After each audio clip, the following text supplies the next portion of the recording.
Hello there, everybody.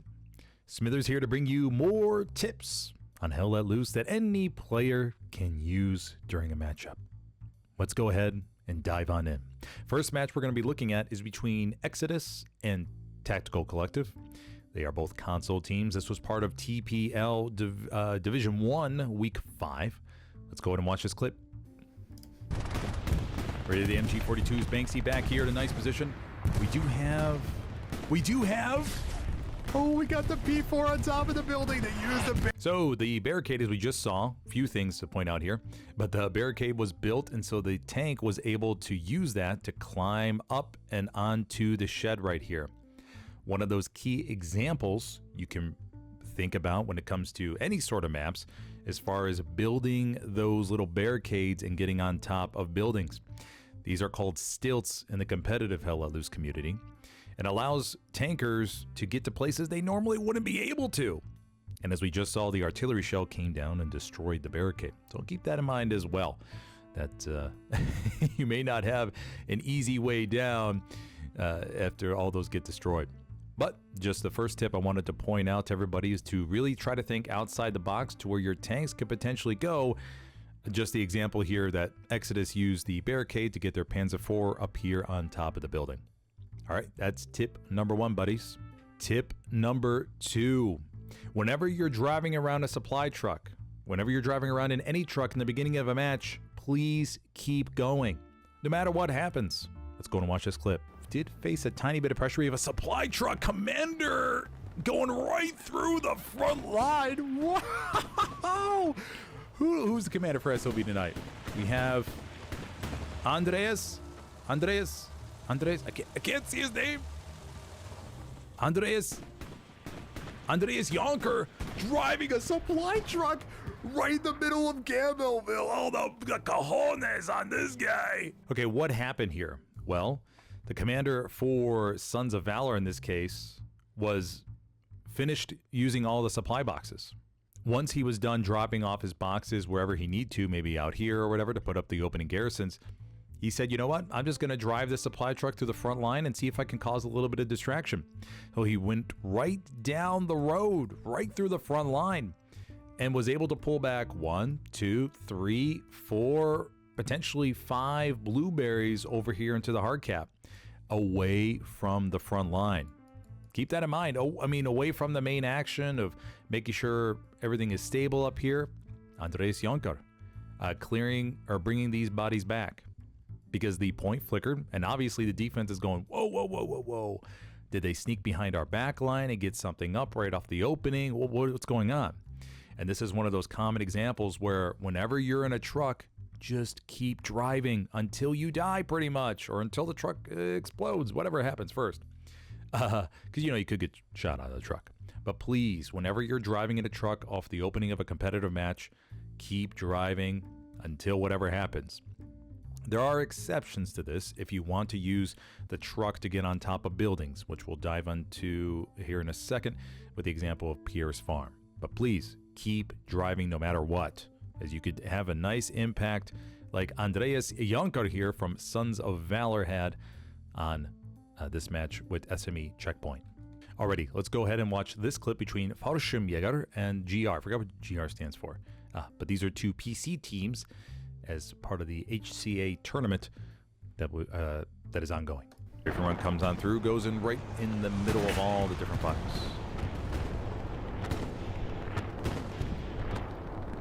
And for those truck drivers out there, make sure to copy what Fallschirmjäger did on Pierre's farm by driving your truck straight into this corner. That way your machine gunners can get on top of the truck and then get on top of Pierre's farm. Mount their MGs just like this.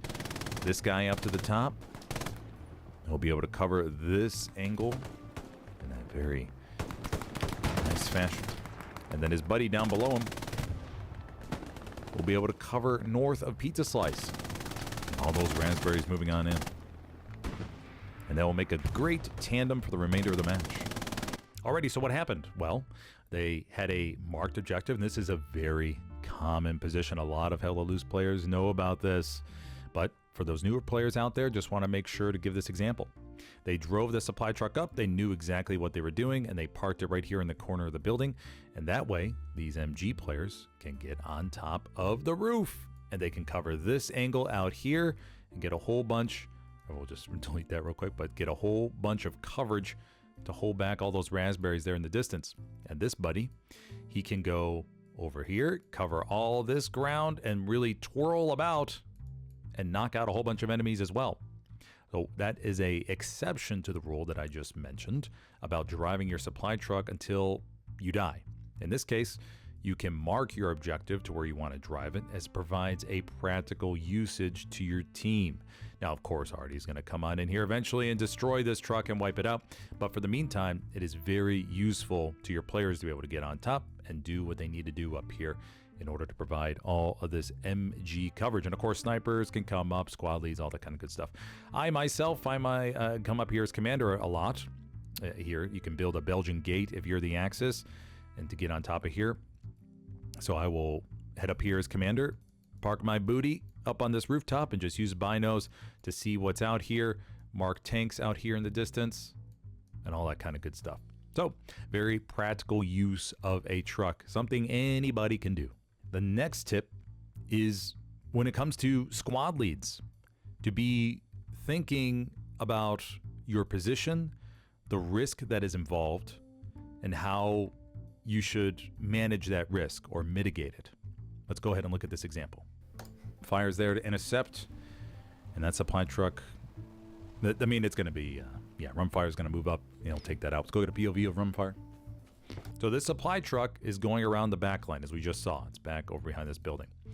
And obviously there's a risk inside. You don't know what's exactly in the supply truck. It could be one squad lead. It could be a squad lead and an infantry player or one of their sharpshooters. You're not 100% sure. Rumfire has noticed this, and he's tracking the supply truck. So this is once again the match between 2-6 and Sounds of Valor. We're tracking Rumfire on 2-6's side. And so Rumfire here is looking to track that, because obviously you don't want a supply truck going around the back line and putting up a garrison and flooding your point. You don't want that to happen. Let's go ahead and watch how Rumfire approaches this. So he's going to first relay that target down there to the south, is most likely. And he's going to put up his OP at a good distance, just in case. And now he's going to be able to respond to this. Now, what just happened, everybody? Well, he put up his OP because he knows he's approaching a dicey situation. He knows there's a chance that as soon as he crosses that building, he could get popped right away. And the enemy will have an opportunity to get up that garrison, and he won't be able to respond.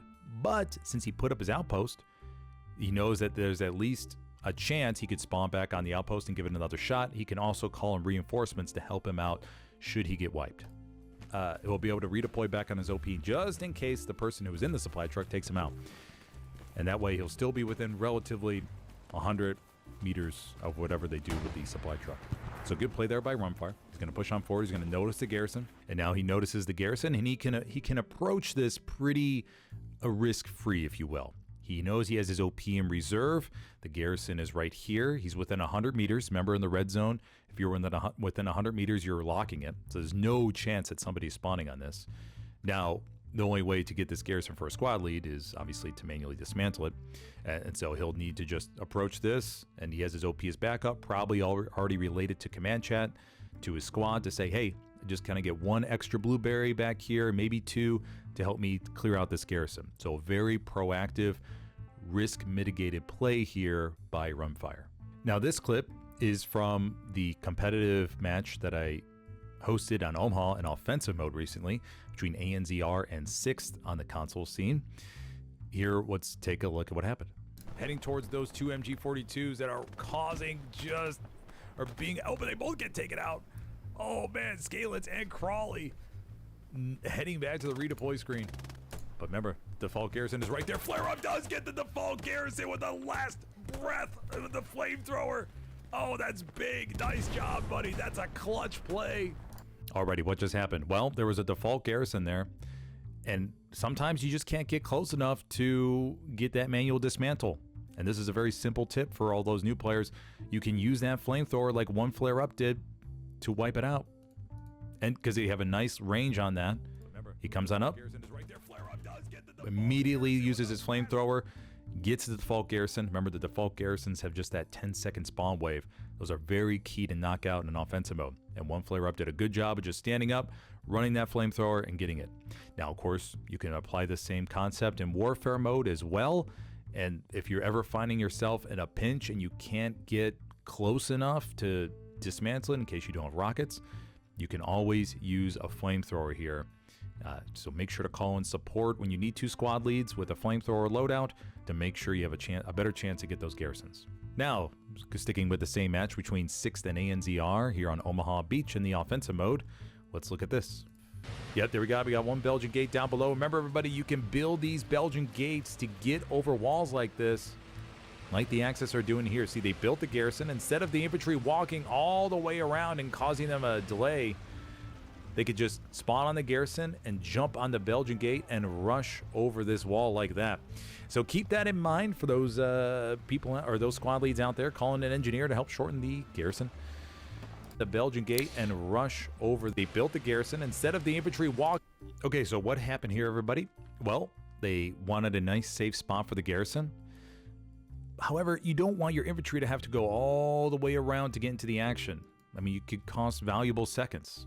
You never know. Timing becomes so crucial in late games, especially.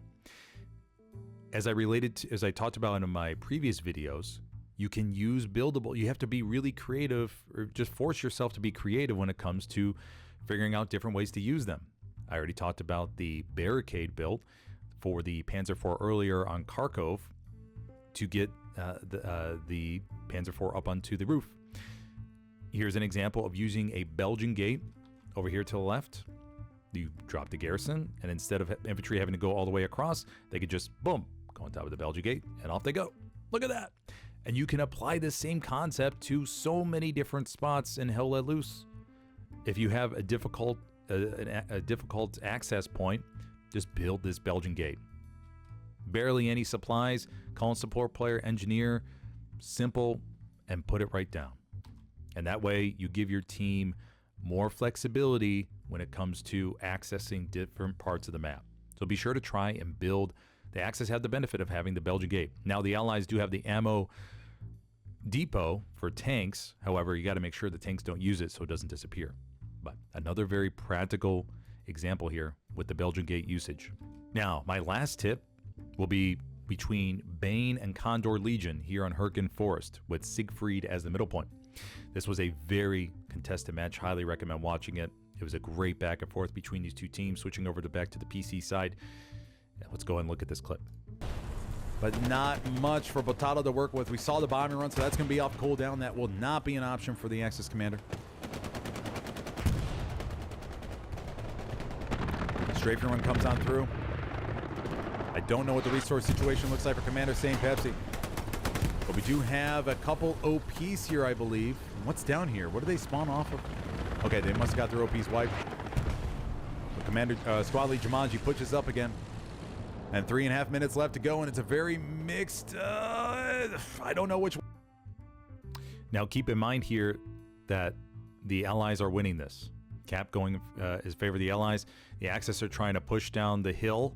And they're bringing a lot of pressure, smokes all around to cover this push. It's really intense, a really, really intense match. Way this is gonna go.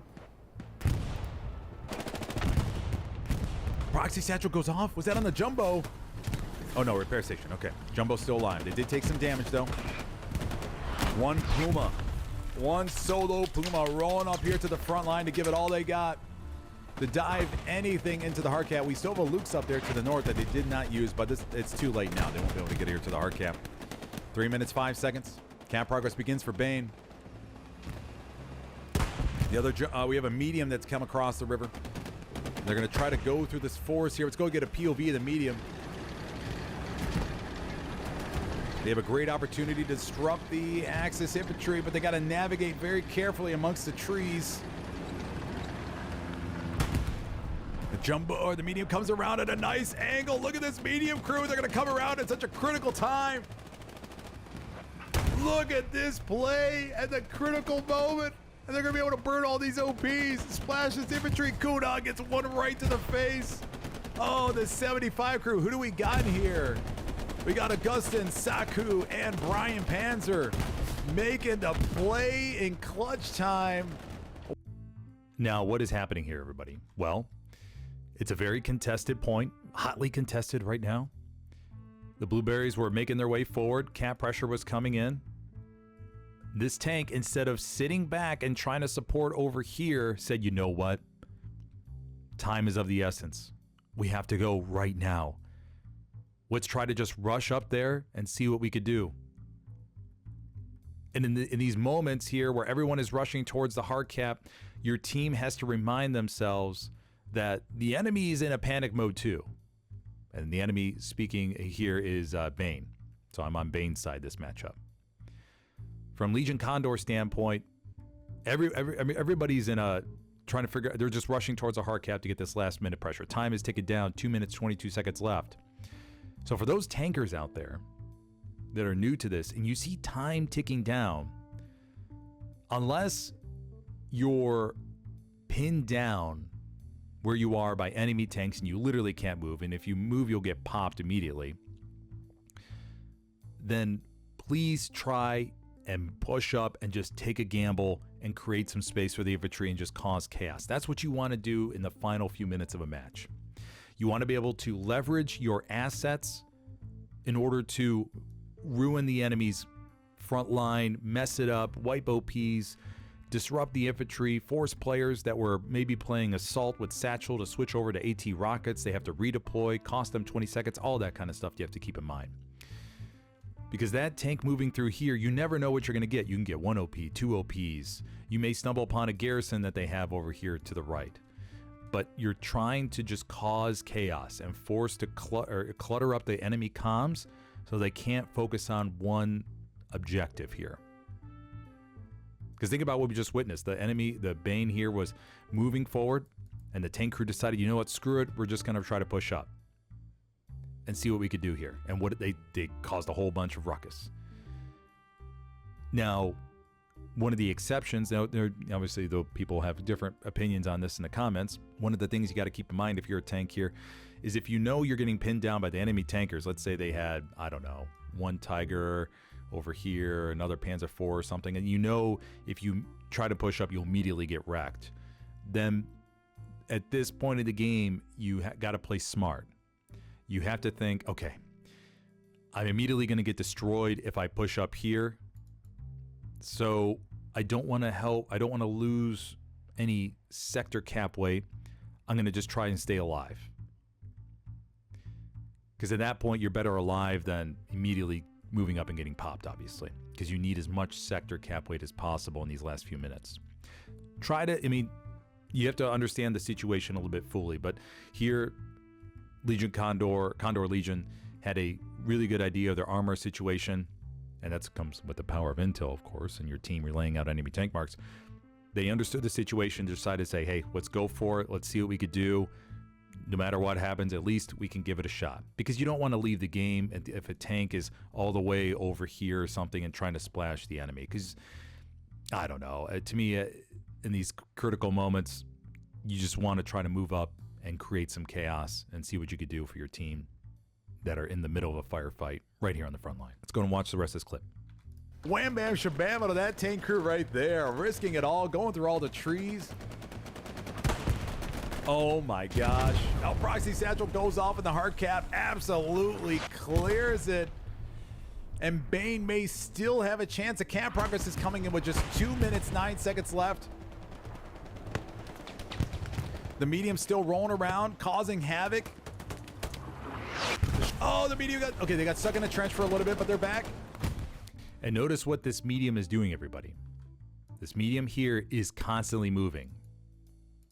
They're going all around. They're going through the trees. They're doing whatever they can to get just finding enemy spawn points. They're not staying in one spot. You don't want to push up unless you have an amazing position and you know you're fully covered. You don't want to push up and stick in one spot and then start splashing around, especially in a highly contested situation like this, because the enemy is no doubt going to have satchel players, rocketeers trying to line up rounds on you to take you out. How many times have we seen on stream satchel players chasing a tank, just begging them to stop for 2 seconds so they could place the satchel on? In this case, the Condor Legion tank crew kept moving. And they just said, you know what, let's just keep going. Don't stop. Whatever we do, don't stop. Whatever happens, happens. But at least we'll just we'll blitz through the point and maybe get some stuff. They did a really good job here of not stopping. Let's keep going. Camp progress stalls for Bane with 1:40. I think they just have a few seconds of insurance. And I think that's going to seal it for Legion Condor. Now, notice also what happened is that the 76 stayed back in support. I mean, there was a good move on the 76. They're a little bit slower. It's not as easy to navigate, at least in my opinion, with that kind of tank through the trees and everything. So the 76 made a good move there to stay back. I mean, they were pretty close to the hard cap, so they could have dove in if they need to. But an emergency plan for all those tankers out there is to always think about, okay, where can we go inside the point should we need to in an emergency? Well, that 76 was right here, and they could have drove over and then crashed inside the trench and just wedged themselves. A key point to keep in mind is, not with the medium, but now with the 76, is that most of the time you're going to get satcheled, not rocketed with the heavy. And you have to do some just quick math. Take a look at the time that's left and understand that a satchel takes 30 seconds to go off. I mean, they have a few seconds to place it and then to get to you. But if the 76, let's say if we go back to a few seconds, if that 76 if it still would have been highly, going back and forth here, the 76 could have done some quick math, like, okay, hey, we're just going to go in the hard cap. It's at least going to take 30 seconds for us to explode once they put a satchel on. So if we dive our tank in this trench here, we're in the middle of the circle, and we'll maximize our cap weight, and we'll at least buy our team 30 seconds of time. We don't care if we die, but we'll be able to buy our team 30 seconds of time. That's a little bit, and I think they may have mistimed that one here a little bit on the right. Condor Legion, they had a couple really good plays here towards the end of the game. The 76 was prepared to dive if they needed to, right there, but the medium did a swoop around and really caused some chaos for this last second. I don't know how many OPs they wiped, maybe 3, 4 or something, because Bane was pouring on in. They were really pouring on in. Alrighty. That is just some quick tips out there for those new players. I just want to make sure to point those out. If you have any questions, go and drop a comment below. I'll have plenty more to come, but I've had these written down as very practical tips that anybody could use in the game. Tankers, infantry, squad leads, as I mentioned before, to help you get better and to increase your team's chances of winning. All right, everybody. Thank you for joining me, and I'll see you next time. Have a good one.